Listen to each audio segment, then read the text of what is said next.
আর ললিতগিরি নামটা শুনতে পারবেন যদি কেউ নালন্দা বিশ্ববিদ্যালয়ের সম্বন্ধে জানে। সেটি প্রথম বিশ্ববিদ্যালয় এবং এই পুষ্পগিরি বিশ্ববিদ্যালয়টি দ্বিতীয় বিশ্ববিদ্যালয়।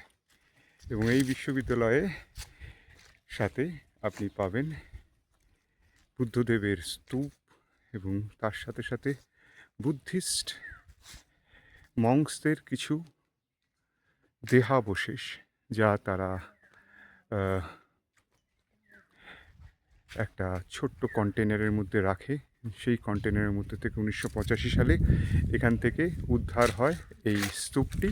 এবং এই স্তূপ শুধু উদ্ধার হয় না, এই স্তূপের সাথে সাথে অনেক কিছু উদ্ধার হয়েছে। এটি একটি বিশাল জায়গা, ললিতগিরি রাস্তার মধ্যেই পড়ে। আপনারা যদি কোনো কারণে পুরীর দিকে গাড়িতে করে যান তাহলে চাঁদিকোল থেকে 15-20 কিলোমিটার দূরে একটু ডান দিকে ঘুরলেই এই ললিতগিরিকে পাওয়া যাবে।